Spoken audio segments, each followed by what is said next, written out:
Hi there, I'm Squadron Leader Mike Bowden, Red 3 for the 2019 Red Arrows Aerobatic team.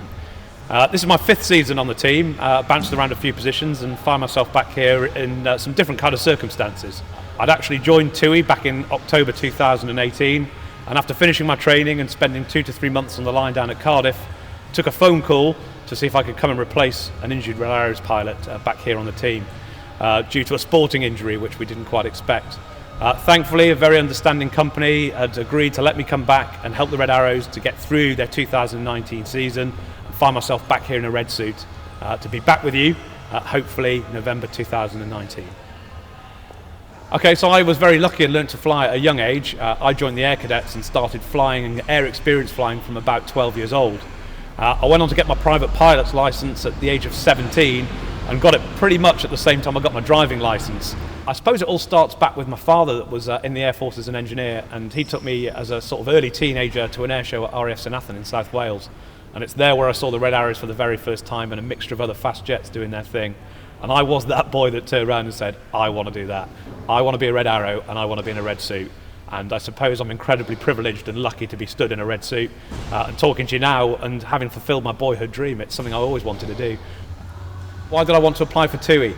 I pretty much feel I've ticked all the boxes I possibly can with my military career.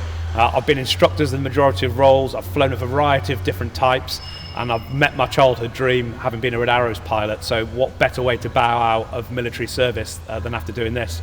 So clearly the question was, where's the next step and where do I go? And for me it was all about finding a company that I believed in, that was good to work for, that had the kind of ethos ticks that I believed in. And after lots of research and chatting to friends and colleagues in the service, TUI certainly came out top of the list. So A, I feel incredibly lucky to have got the job, and B, from the limited time that I've spent with the company already, it's been absolutely fantastic and I'm already looking forward to coming back soon. Well, it was my childhood dream and I'll always look back on it with the fondest of memories, and I'll certainly miss going upside down and putting smoke on over a big crowd. I promise not to do it in a Boeing. Again, for me, it's the whole new experience, but it's not just about going and flying an aeroplane and taking the passenger from A to B, and very much like this job, it's not about just putting a display onto a crowd. It's about the engagement that you do afterwards and the influence and inspiration that you give to other people. And yes, we are taking people on holiday, but there is so much more to it in my eyes. And again, I tried to bring a little bit of that in the limited time that I had, engaging with the passengers, telling them about their experience, trying to make it that little bit more, or just giving them something that they don't normally get, whether it's just bringing them on the flight deck or talking to them about their experiences in flying, just makes that little bit of difference, and hopefully will make them come back again. How the controls change from a Hawk to a Boeing. Well, you can probably see behind me here the Hawk. It's a pretty old aeroplane now in terms of design and stuff, but it's a fantastic aeroplane for a pilot to go and fly. It's just very, very pure. There's no real autopilot. There's nothing in terms other than throttle and stick and us with our eyes out the cockpit that make us do the job that we do. And it's a stick between your legs. So flying this aeroplane with a stick purely between your legs and a throttle on the side is very much different to a Boeing, where there's a big control yoke in front of you that you use to maneuver the aeroplane. And there's lots of automatics that help you get that aircraft around the skies, which we don't have on this. So in terms of aeroplanes and the way they operate, very, very different. But equally both challenging in their own respects. Okay, a tough question. Is there a particular Red Arrows display that stands out? On average, we do 60 to 70 shows a year, and this is my 5th year of doing it, so I've been lucky enough to do a few now, all the way around the world. Are there standout ones? I suppose there's a few. I can't really pick an individual one out.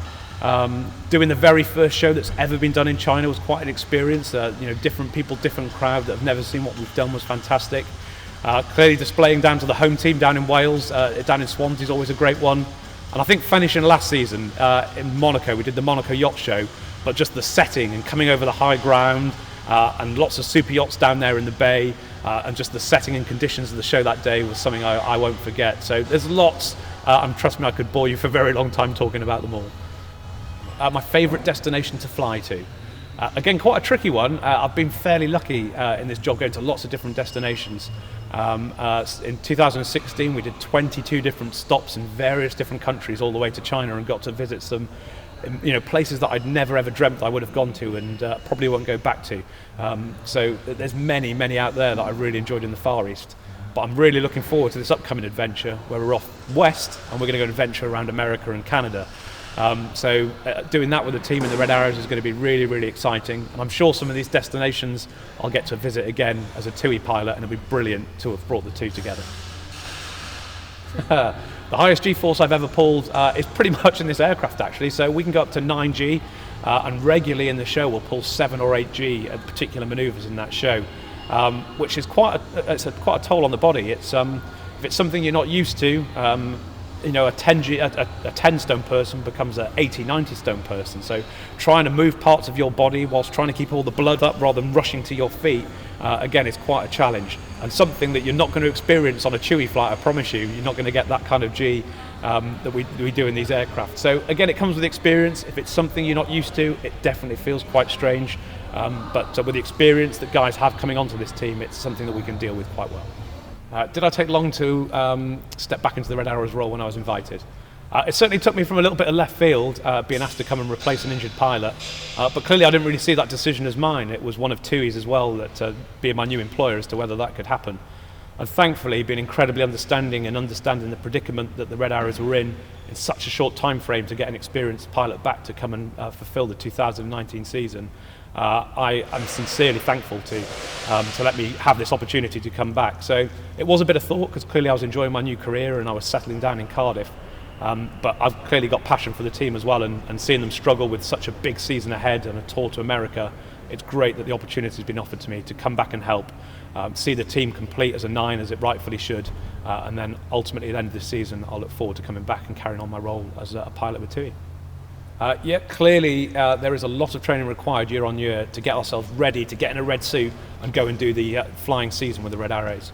I got the nod back in March, and normally the guys have been training from October, so I think I rejoined the team early April to get ready by the end of May, so under 2 months to get up to speed. And thankfully, hopefully with the experience that I had and having already done 4 seasons with the team, I could get up to speed relatively quickly compared to possibly other people that weren't so current and had that experience. So yes, it was a challenge to do that in the time that we had, but thankfully we achieved it as a team, and it is all as a collective, such that we got into red suits and we started our display season in June. So it was all a bit of a rush, but thankfully it all came together. It's quite a tricky one. I suppose everyone has their own little way of doing it. We talk about getting in the bubble. That's our thing.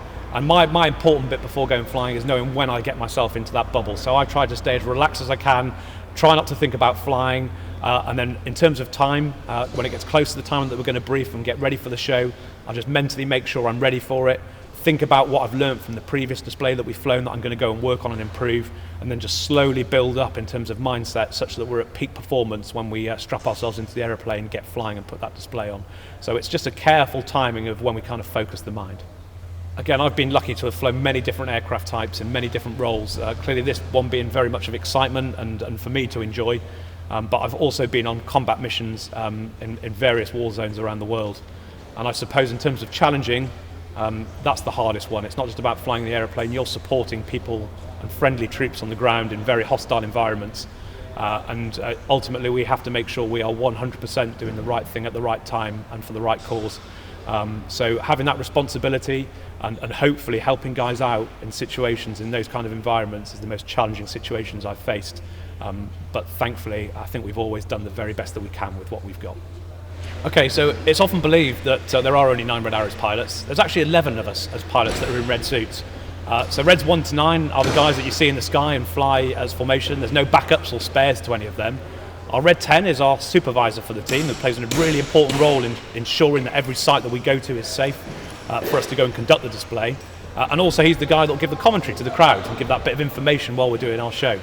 And then Red 11 is our officer commanding of the squadron and oversees everyone behind. And that's not just the Reds. Clearly we can't do what we do without a big support team behind us. And we call those guys the Blues, a mixture of our engineers and support staff of just over 100 people that ultimately then can put those 9 aeroplanes into the sky. A mixture of roles that do a fantastic job, taking hopefully a world-class display around the globe. Okay, in terms of choreographing and putting the show together, we're quite lucky in that we've got 50 years of Red Arrow shows at least now to fall back on, and clearly lots of lessons have been learned throughout that time. But what we want to do is bring fresh, new and exciting stuff to every display that we do year on year, and that's pretty much Red One's responsibility to have the final say on how that show will be put together in the exact show that we will fly year on year.